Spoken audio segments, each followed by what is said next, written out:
Take a moment and picture this. You are standing in the middle of the Egyptian desert. It's midnight, but the temperature hasn't dropped below 100 degrees Fahrenheit, or about 38 degrees Celsius. The day's heat is still radiating off the sand and the walls. You can't reach for a fan. You can't turn on the AC. You are stuck. Now, imagine living like this, not for a week, but for an entire lifetime. Centuries before electricity was even a concept. How in the world did a great civilization, the ancient Egyptians, manage to get a decent night's sleep? It's one of the greatest survival secrets from the ancient world, and the answers are not what you think. They used a combination of incredible architectural genius, clever natural physics, and a deep respect for the rhythm of the night. Tonight, we're going to step back for 1,000 years and uncover exactly how they beat the heat. The reality of an ancient Egyptian summer was brutal. It was common for temperatures to soar to a blistering 120 F49 Celsius or even higher during the day. This wasn't just discomfort. This was a serious threat to survival. And yet, this civilization thrived for millennia. Their solution wasn't a single invention, but a comprehensive lifestyle and architectural philosophy built around thermal regulation. The architectural lifesaver, mudbrick the first, and perhaps most critical, element was their building material, mudbrick. When we think of Egypt, we often picture the great limestone pyramids.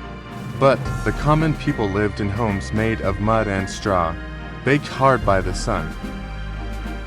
This simple, humble material was, in fact, an incredible natural air conditioner. Here's how it worked.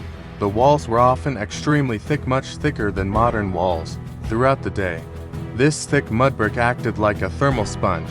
It soaked up the intense daytime heat from the sun, but its thickness and density, and that the heat was absorbed very slowly and at a tremendously hard time passing through to the interior spaces.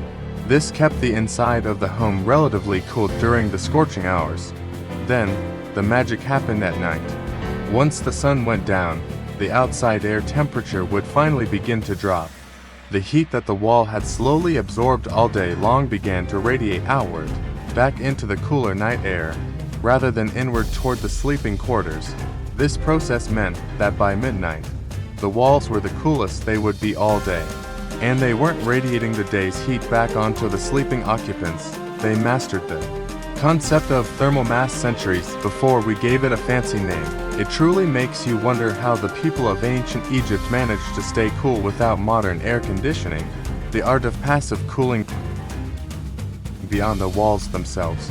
The Egyptians were masters of harnessing natural air movement, or what we now call passive cooling.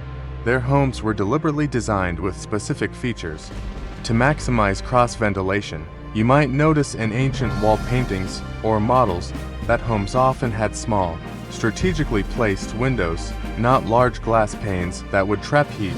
These windows, often protected by wooden shutters, were carefully positioned across from one another to draw air through the structure.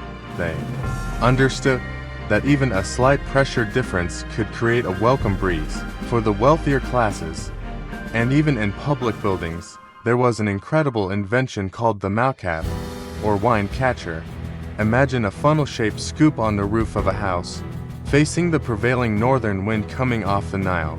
This Malqaf would literally catch the wind and channel it down into the house, sometimes even directing it over a wet mat or water basin to cool the air through evaporation before it reached the living areas. It was a centuries-old, natural, evaporative cooling system. The nighttime shift, sleeping outdoors, but even with the coolest of mud brick homes, sometimes the heat was just too relentless, and so the Egyptians had a simple, non-architectural solution.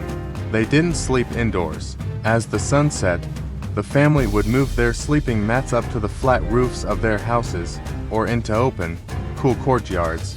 How the ancient Egyptians slept in 1-2 summers is really a story about embracing the night sky. On the rooftops, they caught every last wisp of the breeze, and they were finally free from the residual heat trapped within the house structure. They would often sleep under lightweight canopies, woven from palm fronds not for warmth, but for privacy and to diffuse the moonlight. The role of linen and water. What they wore and what they slept on also played a huge role. Their clothing was almost exclusively made of linen, a textile woven from flax. Unlike cotton or wool, linen is known for being extremely breathable, wicking away moisture efficiently, and feeling cool to the touch. It was the perfect garment for a hot, dry climate, allowing the body's natural cooling mechanism sweat to work unimpeded. They didn't have heavy blankets. They had light linen sheets that rippled with the slightest breath of wind. And finally, there was water. The Nile was their lifeblood, but water also kept them cool. As we touched on earlier, they used water basins inside the Malqaf systems.